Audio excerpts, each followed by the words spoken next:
Good morning. Good afternoon, everybody. Thank you for showing up. I got a few people here to say hello to. Let's start off the day with saying hello to Marshall from Melonomadic Adventures. Thank you, Marshall, for coming over. And Kaylee, thank you so much, my friend. And Paula, Van Vita Travels, thank you so much. We've also got, let's see here. I know there was another person, Catherine Cook.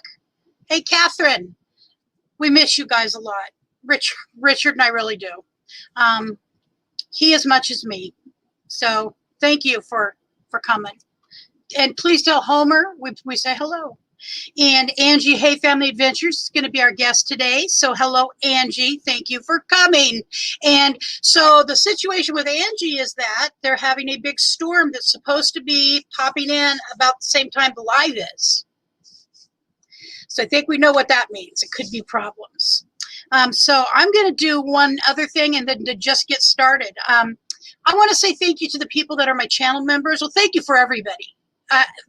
From my heart, thank you for everybody who comes to our videos, watches our videos, comes to the live streams, participates in our channel. Thank you so much. And I want to thank also our channel members, and I'm going to play them right now.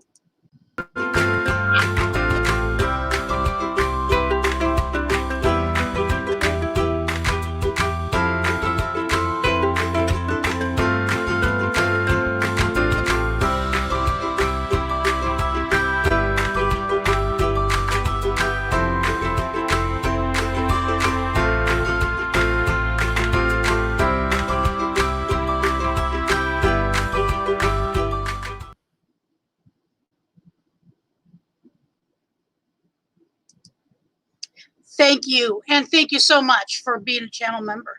All right. So I'm going to drop a link for Angie Hay. Invite to, copy.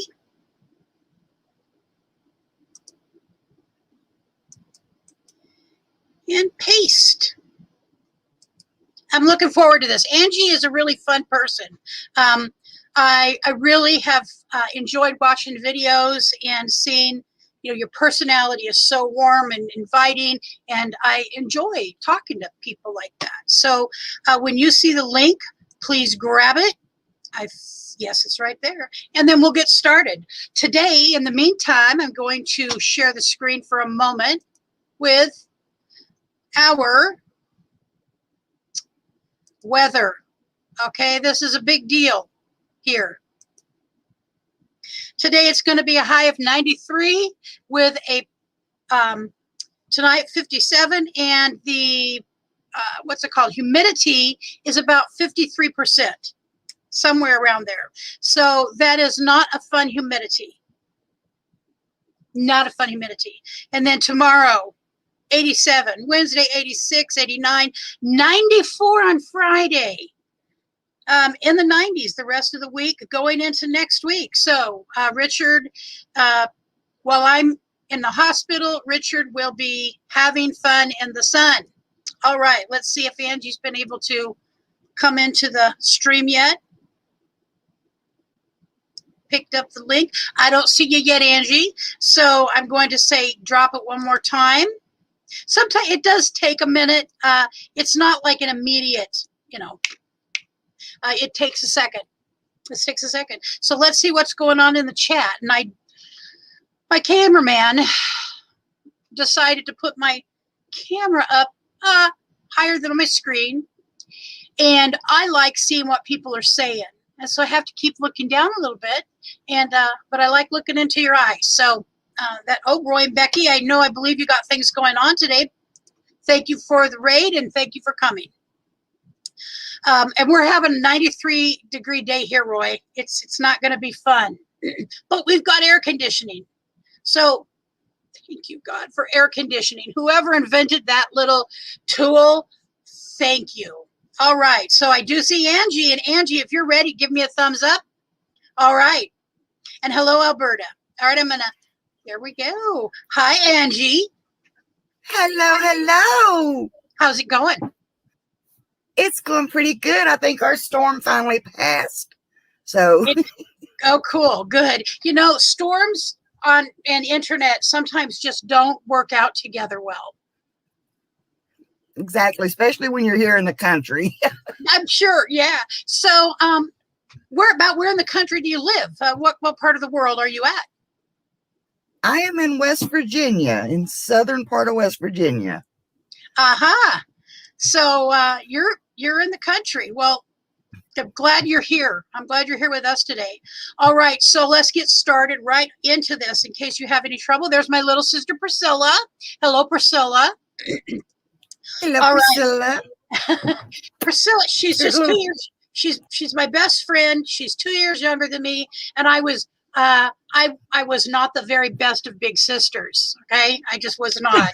I had my own things going on, and she did not have anything to do with my stuff. So, yeah. Well, anyway, so Angie, your channel name, Angie Hay Family Adventures. Do you want to tell us a little bit about what that means?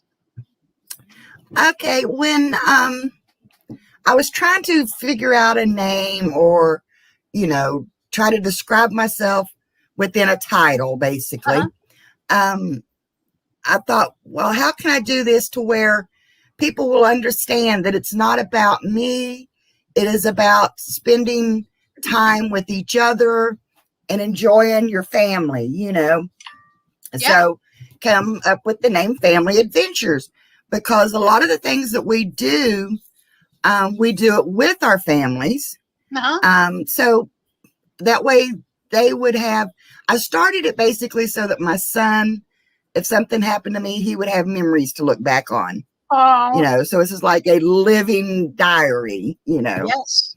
So A lot of people do that. They start these for their families and just to document their life, and so that their families do have a kind of a portrait, a really living portrait. Because I know when I look, we have this old, well, it's pictures aren't even in it anymore. It's so broken down that it was from our family, mine and my little, there were 6 siblings, 6 female siblings, my mom and dad, my aunt and my grandma, we all lived together. And we had a big family album, one of the great big ones. And I love the pictures, but it's different than looking at someone's video and hearing their voice. exactly. It's like, yeah, I can remember their face because of the pictures, but to hear the voice, and sometimes it's not just the sound of their voice, it's the meaning in which they say things, Yes.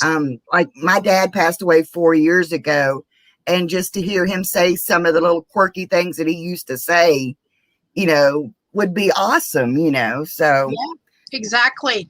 I had the opportunity to have my dad on my early videos, a couple of them.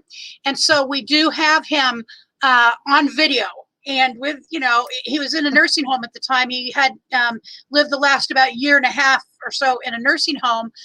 But we got to have those voice memories and just his smart aleckness and fun, on video. So that's a great reason to start a channel, I think. So do you want to tell us a little bit about where you've gone, what you've done? Or do you travel like distance? Are you more local? What kind of adventures do you go on?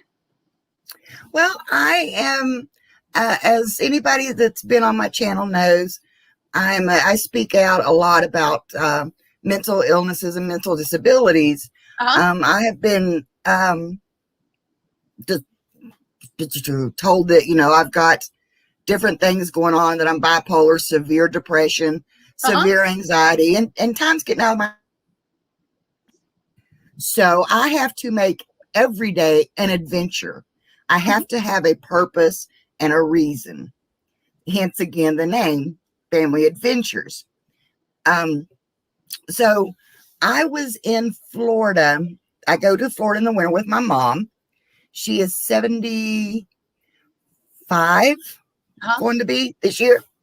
And after Dad passed away, I don't like her traveling by herself, that long distance. And the goal was to take her down and I'd fly back. Well, luckily I have a very understanding and lovable husband that lets me spend the winters with her in Florida. Wow. So I was down there this winter and I lost my support animal. I went through a stage. I wouldn't even go out of the house. I couldn't do nothing. Mm-hmm. And I found YouTube in the meantime. And then I was so encouraged by watching everybody's channels about how, everybody struggles with everything differently and they would overcome it. Yeah. And so I thought, this is what I need to do. So I started with a cousin of mine that lives across the road from us. He has issues in his life and he's afraid to get out of his yard. Mm-hmm. So we kind of leaned on each other, and I looked at him. I said, Bub, I grew up with him. He's like another brother for me, And I said, Bub, look, I've got this boat sitting over here. We both want to get out on the water. I can handle the boat if you can just get it to the water for me, So we agreed, and that's where my videography, whatever you want to call it, started. We were on the Florida canals, and so we get bored or anxious and want out of the house. We'd say, we're going gator hunting. And so we would take our cameras and go out on the waters and, and all that stuff. So it gave me a reason and a purpose to get out. And I slowly started getting back to where I could actually go to Walmart, pick up my groceries and face my everyday, Mm-hmm. I mean, that's the hard part, And I look back at all the adventures that we did as a family before. And so I came home and I told my husband, I said, guess what? This is what we're going to start doing. And he's like, what? Okay. And because, he's still working and everything. So I told him, I said, I've got a vehicle out here that we could sleep in. I've got an SUV. Uh-huh. I said, and I found a tent that connects to it. And he's like, to what? He said, we've got tents. I'm like, yeah, but this is different, Mm-hmm. It encases the back of the vehicle. And he's like, okay, whatever. He's like, you sure you want to do this? And so we got to looking around and I got to talking with him and he has started watching some of the channels and Paula's especially. I got to tell Paula this. Rick acts like sometimes he's not really into this YouTube stuff. And then all of a sudden, especially on Saturday nights, I hear this little bubbly voice and I look over and he's watching Paula's channel. Well, Paula, if you're still here, you've got a fan. More than just because I got my earbuds in that I can't hear him, So, so yesterday, I think was the last tool that I need. He did get me the little jackery. We got Reflectix to fix the windows. And yesterday we ordered the tent. Uh-huh. So we should be all set up for our little weekend warrior trips, And it's like I told him, I said, a lot of times when we do go places, we're in such a hurry to get there so that we can have time in our, say you got a week's vacation. Uh-huh. So you've got to find a place that you can hurry to in a week, spend the time doing what you want to do, and then drive back and then get ready for work, Right. And so you're busy rushing. How much do you miss in that time that you're rushing from point A to point B? Right. So I said, we throw a mattress in the back of the vehicle, load the tent and stuff up, hit the road. If we want to stop, we'll stop. Right. And I said, instead of making the destination the vacation, let's make the journey the vacation. Yeah. I mean, how many states can you say you've been to instead of that you've been through? Right. It's different. So yeah, there is. It's a big difference. So we sat and talked, and about a month ago, before we even started ordering our stuff, he's like, go ahead and make our reservations for the Mayberry meetup. Oh. I know there's one thing that he likes, and that's camping. So, so now he's looking at possibly having to have surgery on his shoulder. Uh-huh. And he's like, well, if I can get them to do that around the last part of December or so, I can fly down with you and get with you, and we can drive to Arizona to the meetup that Miss D's having. Oh, wow. I'm like, there you go, son. You know? You got him hooked in now, and you're doing it with something he likes to do. Yeah. Yeah. I mean, and that's something we've always enjoyed doing together. And like I told him, I said, being a little weekend warrior doesn't mean that, you know, it's just going to be a non-eventful or non-interesting.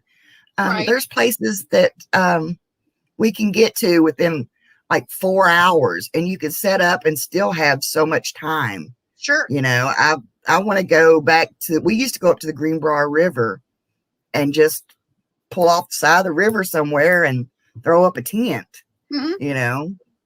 I said, we could still do stuff like that, you know. So that's what our plans are. And then when we plan big family trips, I posted one of pictures of a place that we went to last year before last, called Guntown. And it's set up like an old country, an old Western town. You know, they have the gunfights in the streets and stuff. I want to share that with people, you know. And that's like, I know I'm rattling on and on, but even driving through our mountains, people don't realize how pretty West Virginia can be, you know. And if you've listened to Johnny's journeys where she's working down here, you know, she talks about how beautiful it is. Right. Well, you know what? Our country, we live in a country that has such a diverse beauty, from the deserts to the ocean. And by the way, Priscilla, my little sister, there is a certain beauty in the desert. All right. We spent 2 months in Quartzsite, Arizona, what she likes to call the gravel pit. Yeah. We spent about 2 months in a gravel pit, and I ended up getting injured because as a disabled person with my mobility, I really shouldn't have been walking around on rocks and gravel without my walker, and I did, and one time, and it took that one time, and so I got injured and whatnot. It's going to recover and live through it, but there is a diverse beauty. We live in Oregon. We're here in the Pacific Northwest, and you know, it's well known for the beauty, you know, the lush greenery. The ocean is an hour away for us where we live, and about an hour away, and the mountains are less than an hour away. And so, you know, just taking people on a drive. I've taken people on many live stream drives, and they seem to like it. Yeah. Well, see, I have heard of the beauty out that way, but I thought, you know, trees, mountains, blah, blah, blah. I've got that here, you know, my little mindset. And if I want to go to the ocean, I do that when I go to Florida, you know, da, da, da. Well, Kevin has been up there from the No Mock experience, and he's sending back these beautiful videos. And so now that is one of the places that's on my bucket list. There is a different type of beauty there. It's like people say, oh, once you've seen the ocean, you know, here, you've seen it everywhere. No, you haven't. And I'm learning that through other people's channels. You know, I can tell the Atlantic Ocean from the Pacific Ocean just by watching a video, because there are different trees. There's a different landscape. There's a different look to beaches. I can pretty much tell the West and the East Coast beaches. I don't know if it's just because I really have paid attention, or there is a difference, and it is nice to see. Even going from the northern part of Oregon's coast to the southern part is a different coastline. So there's lots to see, you know. I did have to adjust to no trees in Arizona where we were at. I realized, so you made a point about different places and whatnot. So our plan when we get to go back is I'm going back to Arizona, but I want to go see northern Arizona. I'd like to go, you know, down to I believe it was Yuma that Catherine Cook and her husband Homer took us to in their RV one day. They had to go to a Walmart, and so I'd like to go and see her. I've seen some of the stuff around Yuma, and just there's some beautiful things in this country that I would, like yourself, I would love to see those things. Yeah. See, my aunt, I had an aunt, God love her heart. We were so close, and due to medical issues, she would go to Arizona in the wintertime. And Yuma sounds familiar. So I don't know if it was in that area or what, but it sounds familiar. But I would like to find out exactly where it was that she went so that I can retrace her steps. Mm-hmm. I mean, she was always bringing us back. She was bringing us back jewelry that was made from a local Indian village that she would go to. And because she showed the Indian heritage in our family. She had the nice, luscious hair that was like in a ponytail this thick. I mean, she was the dark skinned. And so, she really showed our heritage.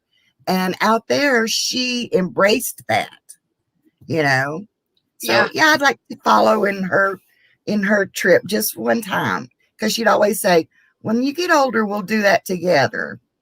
Well, unfortunately, it never happened. But doesn't mean that I can't do it in memory of her and in honor of her. Right. So. One of the things, so our travels, when we've done the one large trip, and we both have to have surgeries. Friday, I'm having a back surgery.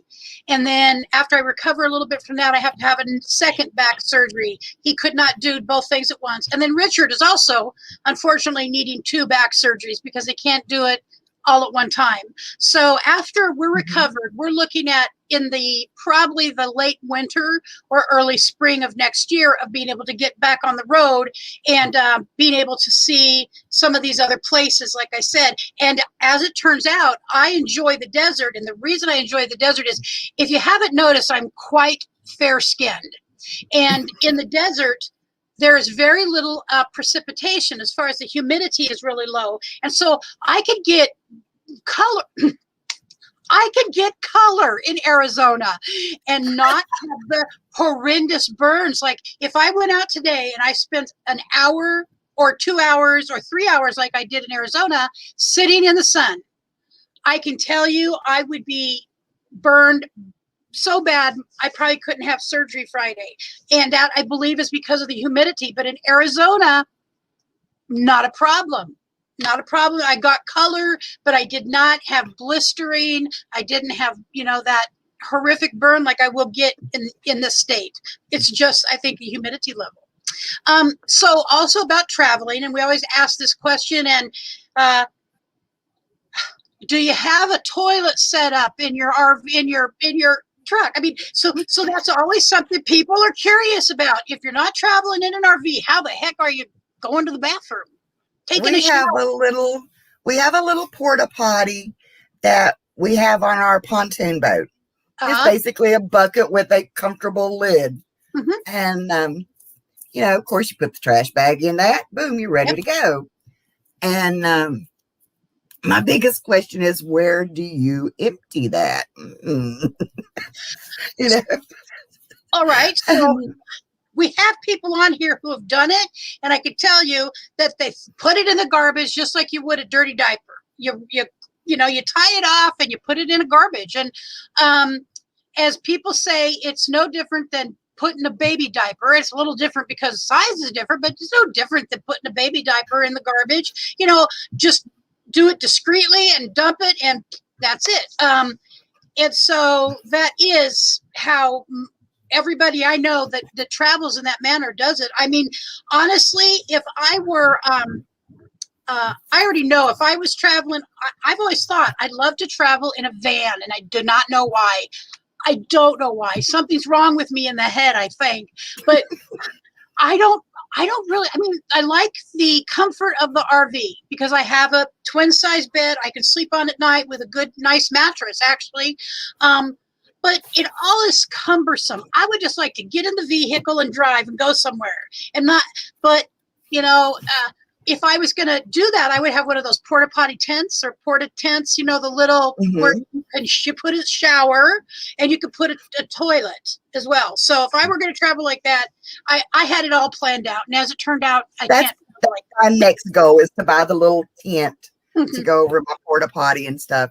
But I'm a country girl. I don't care to, we have a pop-up. Well, I had a pop-up that my dad had paid like a couple of $100 for it. And me and him remodeled it and had it all ready to go. And we took it camping. And I just go over there and hook a water hose up to the water that the campground supplied and put on my bathing suit, go out there with the water hose, take me a little shower, come inside. And, as they say, you wash up far as possible, down far as possible. Then when you get in the house, you wash possible. Oh, goodness. That's a good one. And I will remember that. And I will always cite you. Yeah, that was fun. That was cute. I knew this would be a fun conversation. I knew it. Alberta, he says, the Club of Wandering Souls. Yes. So do you have a bucket list of places you really want to make sure you get to see or things you get to do? Of course, like I said, in honor of my aunt, I wanted to do the Arizona trip. In honor of my dad, and also to show my son and my husband a place that Dad used to take us in Canada. It wasn't very far across the border. I'm not sure exactly how far, but it was a little place that he would go fishing. And it was a beautiful little campground with a nice lake. And matter of fact, it's the first time I saw a duck plane. I'm sitting there and I'm watching this little plane come in and I'm thinking, it's going to hit the water. And so I would like to show my son that little place. I can just remember it was called Bass Lake and nobody up there could catch a bass. We couldn't figure that out. And Dad and them would go out, and of course, at least at that time, they could only keep 6 fish a day. You could catch as many as you wanted, but you can only have 6 a day in your freezer. Honey, we had fish for breakfast, lunch, dinner, popcorn fish for snacks. I mean, they would go out 2 and 3 times a day and say 4 people on a boat and bring back some of the biggest bass I'd ever seen. Wow. I mean, and it got to where people would hear their boat coming in and they would all run to the dock and they were waiting for their supply of fish. And I was there one day and because I thought it was so cool because it was my first experience too with a floating dock, So we always love to sit on the dock when the boats come in, Yep. And so I would sit there and watch him come in, and all of a sudden here comes a park ranger. Oh no, I thought, well, that's it. We're done. We're in Canada. We're going to get locked up. I'll never see the state again. And he comes in and he starts looking. He's like, you wouldn't happen to have an extra 1 or 2, would you? So Dad's like, here. You can have them. Yeah. I mean, that whole campground smelled like fish because everybody was frying fish. I bet. Well, Alberta Hinksman says she in an adoptive home where she had fish 3 meals a day for 2.5 years. To this day, I can't eat fish. I do not know what you do. You put the fish in some eggs and you do a scrambled egg or a fish and egg bake. I don't know how you do fish for breakfast.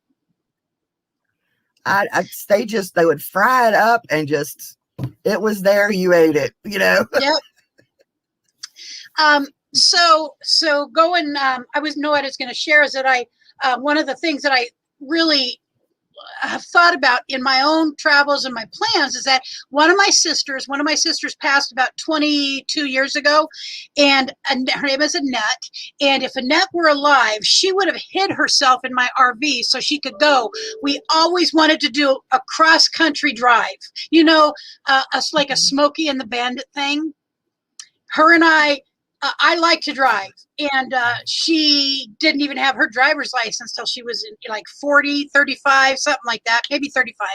And so, we always wanted to do like a Smokey and the Bandit drive across country to see how fast we could do it in. And so I know Annette would be with us, and I'm sure she's with us in spirit, as is my father, so doing things like my father, the only regret he said in his 94 years, he died just short of his 95th birthday, was that he did not make it to Alaska. And just so happens I want to go to Alaska, and so I want to take some little something of Dad's and bury it in Alaska. I just want to say hello to Victoria May. A couple people have come in, and Victoria May Wallace. And we've also got Kevin from 30 and a Wake Up. Thank you, Kevin, for coming. Glad to see you here. And just want to make sure we say hello to everybody. Yes, that is one thing I do love about YouTube is the enormous family that you build up. I was never dreamed that that many people would want to come see little old me, listen to my country hit, and I know. It really is amazing. It does connect people in a way that there's no other way for just the average Angie and Lucretia to find, people to chat with like this. Mm-hmm. Well, I remember the first time I think it was I watched your channel. I'm thinking that you had just gotten hurt and had made it back, and you hadn't been on online basically for a little bit. Yeah. And you was talking about taking time to decompress. Yes. And I thought, now somebody with anxiety issues totally understands the time to decompress. Because I get to where I have to sort it out in my brain and then totally be able to enjoy what I just did. Right. And so, that's one of the first things that I've seen about you. And I thought, that woman has got it going on. She knows how to do it. Take the time to decompress, get your thoughts straight, and then fully immerse yourself back into what you're doing, because I'm a firm believer that you have to take time for your mental health, That's true. It was an intense trip. And since you caught my channel later, I had in my mind a thing I was going to do. I was going to go south because I live in Eugene on Interstate 5. I was going to drive south to Los Angeles, or, just before Los Angeles, and make a left-hand turn and go to Arizona. I mean, that's it. That was the scope of my planning the trip. I had really, we had our food, we had our clothes. And by the way, that trip taught me to pay close attention to what I'm taking with me that I do not need in Arizona 14 sweatshirts, But yes, when I got back, I had to decompress. It was very emotional for me because I had emotions attached to doing this. I have emotions attached to being able to travel. And so when I came back, in order to make sense of the whole trip and the people that I met and the things I got to do and what I didn't get to do because, it ended up that way. I had to decompress. And mental health. So we all know, mental health, you brought it up, is a big issue in our culture, and that it should not be something that we shy away from talking about when it's pertinent to who we are as a human being. And I really applaud you for being able to do that, because I lost a nephew 4 years ago to the battle. And he decided one day to take his life. And so the repercussions of that has been traumatic for his parents.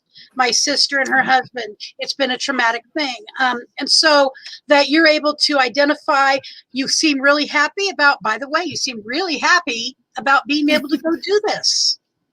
Yeah, I mean, I was at a point to where, and I'm comfortable now talking about it because I'm trying to brush away the stigma of mental, disorders. Right. I've heard people sit there, people I know, people I went to church with, sit and talk about, oh, you shouldn't trust that person. That person's bipolar. That person shouldn't even be allowed to see his kid, and blah, blah, blah. And finally I looked at her, I said, do you have a problem with me hanging out with your grandkids? They're like, Lord, no, you can babysit anytime you want, But I said, I'd like you to know I'm bipolar. She looked at me, she said, no, you're not. I said, yeah, I am. She said, well, he won't take his medication. I'm like, I don't take medication. I said, you can't throw us all into one barrel. Right. Because it's not what we have, it's how we handle it. Right. That's the differences.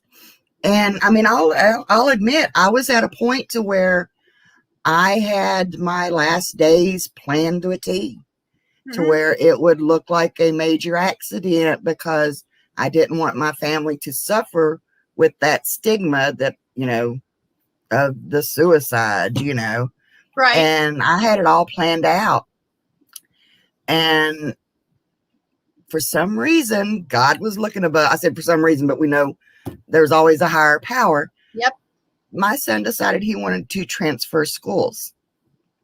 So I had to take him with me every morning to work to drop him off at school. There went a wrench in my plan, And so later on in years, I seen that my issues was affecting him because he'd say, Mom, let's go do this. Well, honey, I can't. And he's like, you don't like me. You never want to do anything with me and stuff.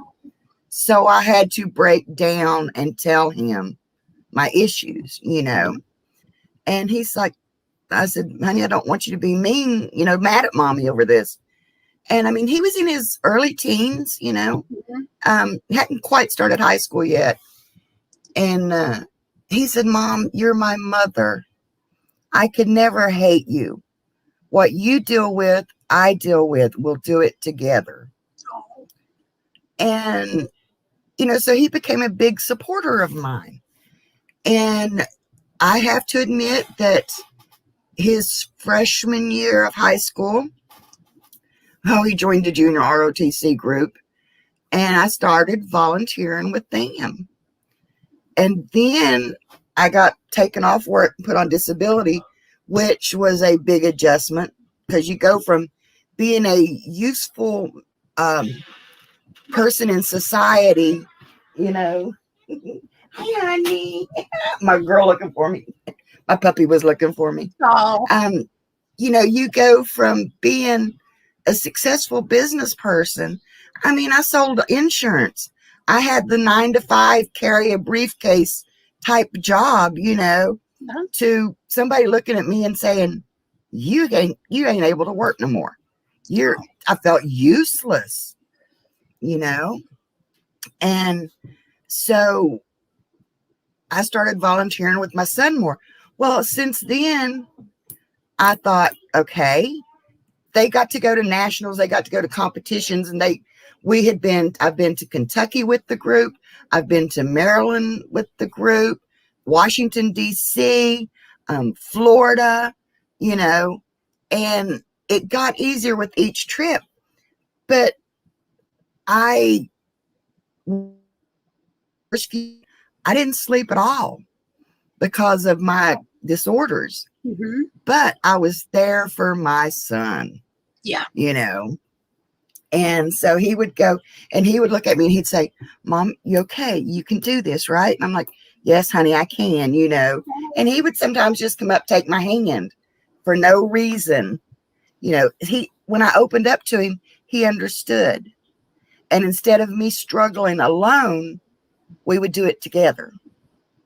And so there came the reason why I like to speak out, because one person cannot battle something alone and get a reasonable outcome.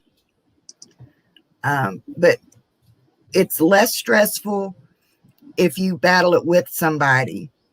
Have somebody to listen to you, have somebody give you solid information and encouragement. And, you know, like I was telling a girl the other day, when I'm weak, you're strong. When you're weak, I'll be strong. Don't feel like you got to carry it by yourself, you know? Right. And so that's what I found that helps me. That's the only thing I can tell you. I can't tell you what's going to help you or this person or that person, right. But this is my steps, you know, so. Yeah. So no matter what it is, everybody has to figure out, there are, you know, there's a lot of options for mental health. You know, there are, you know, there's therapy, there's medication therapy, there's one-on-one therapy, there are groups, especially for, you know, if there's grief involved, there's lots of groups. And now there's more stuff available online since this is flourishing. Online options are there as well. Yeah. Making it accessible. I was talking with someone I know who is in there. Well, hello, Urban Paranormal UK. I have watched this channel. It's an interesting channel. I'll have to watch that one. I love anything paranormal. It's interesting. It's very interesting. But I was talking with someone I know about their substance use issue, and I reminded them that they can attend. You know, there are lots of groups available, and those groups are now available online, 24/7. So there's no reason, you know, that he could not reach out and use one of those resources. So it's just so helpful to know that there's whatever you need is out there. It's just a matter of, but you came to the realization, you know, that you had this issue. Yeah. And, you know, it's having the issue is not a stigma. It is not a curse. It all depends. It all boils down to how you choose to deal with it. You know, it's like with anything else, with drug addictions or anything like that, as long as you are trying to better yourself, it don't matter how many times you fall down. It's how many times you get up. That's right. That is the main thing. Yeah. And I mean, I tell everybody, I'll have these days to where I can tackle the world. I am so manic about getting things done. I'm so productive, you know, and blah, blah, blah. And then all of a sudden, boom, I am on the couch for days. This is my son. Hi. He's my family man. I thought I'd sneak up on her, but I realized she could see me in the camera. Yes, I can see you coming up behind me. That is lovable. So I'm a recovering alcoholic, or actually I'm a recovered alcoholic, because my program of living identifies that, you know, I'm now recovered because I no longer have a seemingly hopeless state of mind and body. So since I know that I'm not hopeless, that the physical disease I have and the mental piece of it, I have got managed, and I have tools to do things when I feel, you know, like I'm an alcoholic. Sometimes I feel like drinking, by the way. You know, that's how alcoholics generally deal with stress, with feeling good. with not getting what we want, or by the way, getting what we want, or it's a Tuesday afternoon. We find reasons to drink. And so when those things cross my mind, I've got 12 steps I can use, plus all the people that I know. And I had my own mother. My mom passed 30 years ago, but I started recovery about 37 years ago. And when I told my mom I was an alcoholic, she goes, "You ain't no alcoholic. Your Uncle Earl's an alcoholic. Your grandpa was an alcoholic." And that's because I do not look like what she felt the typical alcoholic was, because she knew alcoholics that were, gutter drunks, literally falling down in the gutter, being picked up by the police, kind of drunks. And I said, "Well, Mom, I tried to educate her, but, she was not having any of it. I was not an alcoholic." And so that's all right. It did not affect me. You were what I would consider a functioning alcoholic. You can function great, but then when I did the same thing, I worked my 9 to 5. Soon as I got off work, go to the 7-Eleven, get me a Slurpee, and honey, let me tell you, there ain't hardly any alcohol you can't mix with a Slurpee. That's let me tell you. And there we go. My camera's falling down. You're right. Or in one of those cups, those little cozy cups where you got coffee in it. Like, I got a big coffee cup that I use, and if it were back in the day, this would not just be coffee in here. But you know what? It makes me crazy. That's what makes me manic. That's what made me feel, the world didn't like me very well as a drunk. So I decided I liked sobriety better than I liked being arrested. By the way, I told somebody on here I was the other day that I'd been arrested, and they're like, "What?"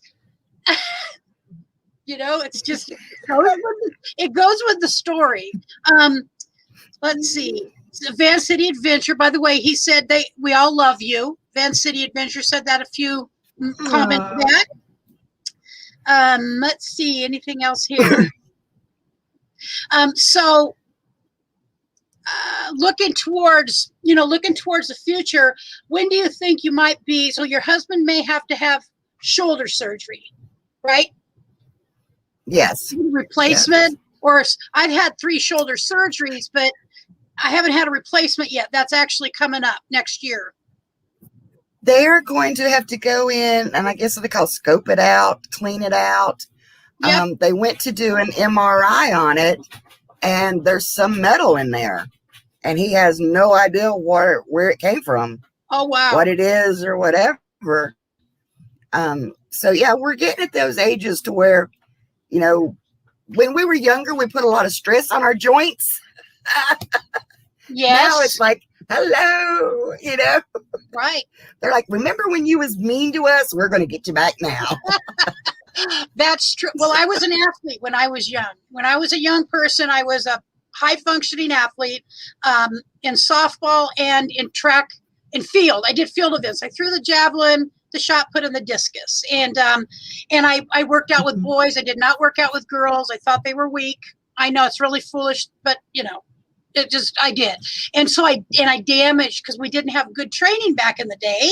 And I was allowed to just go in by myself and train. They would just give me the keys to the weight room. And so as a consequence, 3 shoulder surgeries, and I need, my left shoulder needs to be replaced. The whole getting out on the road, you mentioned, I wanted to go back to this one thing you mentioned. So that tent that goes over the back of your truck, your SUV. Yes. I've seen those, and those look fun. Like, they really give a functioning aspect of using an SUV. Yeah, I like the thoughts of being able to sleep in my SUV because I can lock it up. I'm secured, and especially, with 2 dogs and, and all this stuff.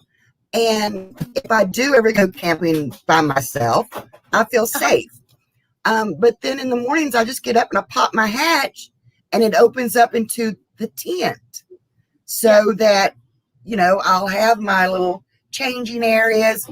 If it rains, I can get in the tent and not have to lock myself in a vehicle, Right. And then if I want to go somewhere, you just take that sleeve off the back of your vehicle, drive off, do what you want to do. When you get back, you back into it, put the little sleeve like thing back on it, and you're good to go. Yep. You know, they even have those for for RVs that go across the the door where you open up and walk in. They've got ones that are like they're like a huge room. I was really, this is gonna fall. Oh God, hold on, don't go away, don't go away. I had a feeling that could happen possibly, but my son, he thinks he thinks he knows everything, which he knows a lot, but I had a feeling that the technical piece of that was not going to work out for the long term. We needed some duct tape. What? Duct tape didn't work? We didn't have duct tape on it. See, I used to have duct tape on it. He took the duct tape off, so we don't need duct tape. And I'm going to show this later on. So have you got to spend time out here on the West Coast, or is that one of the places you want to get to? I have never been to the West Coast. The furthest west I've ever been is our church choir went to Minnesota to sing one weekend. Oh. And that is as far as I've got to go. So, honey, there's a whole new world on that side that I want to explore. And one of my biggest goals, you asked earlier about a bucket list. I would love to do a tour of lighthouses. Oh God. I have always had a love of lighthouses. The whole beacon in the storm, a safe harbor type thing.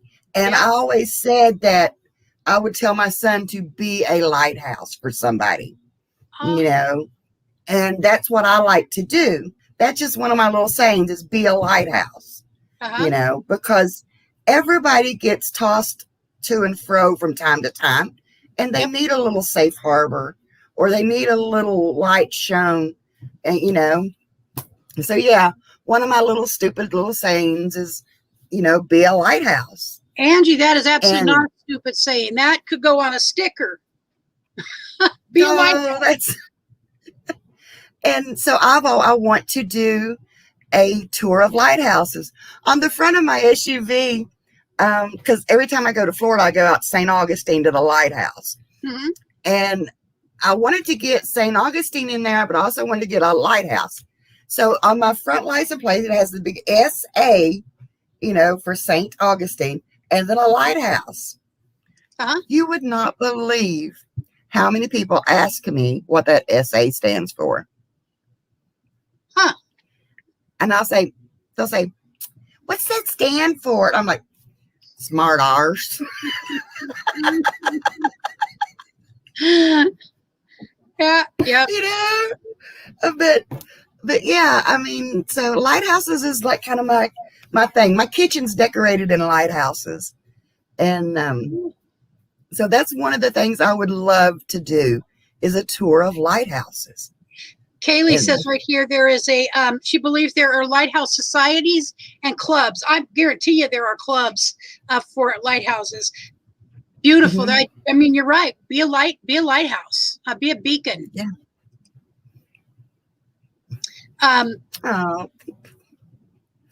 Let's see. Fancy Adventure makes sense between trips, helping nature. Yeah. So one of the things that I've learned by watching Bob Wells, who is my, he's the reason I know you or anybody else, because he is what drew me to the philosophy of potentially living full-time on the road someday. My little sister Priscilla, I'm not leaving tomorrow. Okay. But, or at least, half time, 3/4 time, maybe full time someday. The philosophy of connecting with nature, doing what you love instead of, just living to live. Just living to walk through life. It does not seem appealing to me at 59 years old. I will be 60 in a few months, and it does not seem appealing to just live. Okay, it really doesn't anymore. There's nothing about that it feels like that's what I want to do for another whatever years I have left. No, thank you. See, that's what I've said. I will be 55 years old in August, and I have had 4 hernia surgeries. I fell off a 50-foot rock cliff. I've been ran over by a car twice. I had a colon rupture and an infection that almost killed me. And then 2 years ago, I think it was, maybe 3, maybe it's going on 3 years now, I had a massive heart attack where the main aorta was 100% blocked and my widowmaker was 99% blocked. I died on them twice. And I looked back and I said, okay, I have existed for 50 plus years. What have I really accomplished? And like you said, I am tired of existing in life. Yep. What's the use to live life if you don't live life to its fullest? You know, and that's different for everybody. Living my life to the fullest is different than living yours to the fullest. Yes. You know, and that's why I've got such a wide variety of channels that I watch, because I like to watch gardening, and people love to garden. So they're living their life to their fullest is, you know, having tomato plants that are 10 feet tall. Right. And I'm like, oh, lunch, you know. So well, no, hold still just a second, because we got to back the truck up. Van City Adventures, wait, back up a 50-foot cliff. Yes. And you're alive. Okay, so I fell off a 50-foot cliff. Okay, so we're just going to go on to the next thing. I mean, Angie, that's a big deal that you survived that. Yeah, we were sitting on the edge of a rock cliff, and my cousin, I tease her to this day, because we always have, you know, the family rivalry. Yep. I tease her to this day that she pushed me. But she was walking behind me, holding, you know, trying to steady herself. And she did. She had her hand on my back. And I probably did something stupid, like jerk away from her or something. Next thing you know, I went over the edge. I broke this arm completely in 2. Oh, my gosh. And right there at the elbow, twisted it 3 times and stretched it about that far, where I had tried to grab a hold of things. Angie, oh, my God. Yeah. Somebody has a plan for you. If nobody's told you this, let me be the first. Somebody has a plan for you. Well, see, that's another reason I said, why hide my struggles and my accomplishments overcoming things? Maybe that is something that people need to hear. Maybe that is my purpose, you know? Yeah. And somebody said, Marion, I was ran over by a car twice. You know, the second time it completely ran across my rib cage. I can remember laying there and the guy opening the door and stepping over me to get out of his vehicle. It crushed everything. And was it intentional? No, he was one of the local drunks, and my dad worked at a gas station. And I went out to go across where they were pumping gas, and I looked both ways, no vehicles. He was sitting up there talking to somebody. So I went to run across. About that time, he's still talking and pulls out. And so he definitely, you know, I mean, it wasn't intentional, but yet, like I said, it was a freak accident. Yeah. And so it had crushed all of my insides and stuff. And the doctors finally told my mother, God love my mother, sit with me day and night, you know, and said, we're going to try to take her to surgery in the morning to see if there's anything we could do. But basically, it's between her and God. And Mom finally said, she prayed that night. She said, God, that's my daughter, but it's your child. Mm-hmm. whatever you see fit for her. Right. And the next morning, I am bouncing up and down in the little bed because at that time, they had like a little divider between the beds, and I wanted to see who that kid was making all that noise next door that woke me up. Oh gosh. And the doctors come in, they're like, I can't find nothing wrong with her, So. Wow. Well, let me apologize for all drunks. I know that I drove in blackouts. It's embarrassing, but it's a fact. I mean, being that I've kind done of it too. Yeah, it's just I'm so sorry. I got even with him.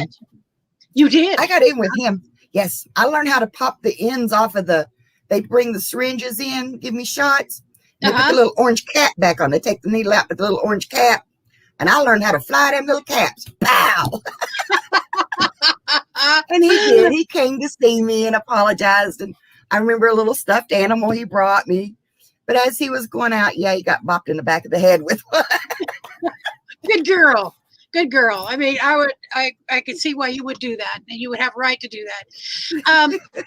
Angie, so we've hit noon, and I don't want to keep you any longer than you are at. And I know there was a reason that we connected, and I am so grateful to have met. You are like me in that you like to do live streams. You do. So you love live streams. Yes. So and believe it or not, I am a social anxiety type person, but I love doing the live streams. You know what? I think there's a thing about making, connecting with somebody that makes it a little easier to do these kind of interviews. Like you were afraid to do one. I have a large channel who I would love to have this person on. I won't even reveal their gender. I would love to have this person on, and they were supposed to come on, but then they backed out, and it was the fear of the interview. And yet they're on. They do live streams, and they do a lot of videos. But the whole thing of being interviewed, I tried to explain, it's a give and take interview. It's not an interrogation. Okay. You've done nothing wrong. I drink coffee and you guys drink what you drink. And we're just going to talk about the life that is there in your YouTube channel. And then it spills over, obviously. So I'm grateful that you did come on, Angie, and I'm going to be hanging out at your chats a lot more often than I have been. I really appreciate you, and I appreciate your candidness. You're willing to just open up and be spot on about the mental health issue stuff, trying to remove the stigma. It's really sad that people have this condition, these different conditions, and at different ranges. Some people are just catastrophically injured by it, and others are functional within it. And so thank you for opening that up and being just very real with the people who came to the chat. I appreciate you giving me the chance, and I'm like you. I feel so comfortable. I like my lives in this way. I feel here with yours. I like it to be, we just sit down. It's like we're sitting down at the kitchen table, enjoying our coffee or whatever, and just visiting. Yes. We have all become a big family. And to me, this is like a family reunion, So. Yes, ma'am. Yes. All right, dear. Well, thank you for coming. And I'm sure we're going to connect again. I'd like to have you back sometime. And after you've done some more travels and I'm out traveling, maybe we will cross paths. Yeah. Well, hopefully I'll be in Quartzsite in January, or maybe I can swing on up if you don't make it down. Maybe I'll get to swing up that way sometime. But I am coming out west. Yay, Angie. All right, dear. Well, we will definitely be in touch, and we'll see what each other's doing in the months to come. So thank you so much, and I will see you again. All right, Angie. And thanks everybody for putting up with me in chat. No, you were great. You were fantastic. Thank you, Angie. See you later. All right. So, wow, that was a wonderful interview. And thank you guys for coming. I really, this camera, my son is going to get gonna have a conversation about the camera issue. So thank you guys for coming. I appreciate it very much. Was a fun interview, and Angie is a great lady. I hope if you don't know her, you will go check her out. Pay her channel some attention, click the button and watch some videos and keep going back, because I think you're going to get your money's worth with Angie. All right, so I'm going to, okay, just to update you about Friday is my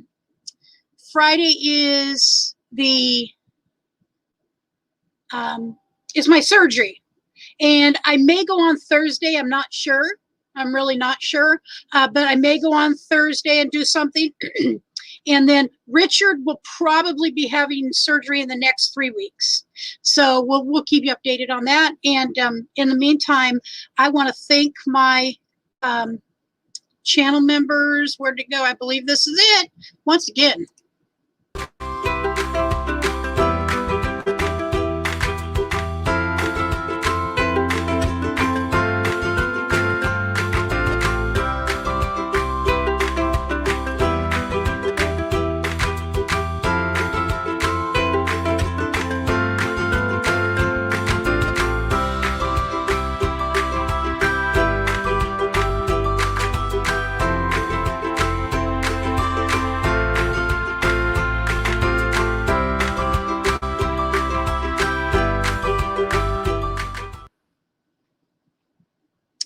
All right.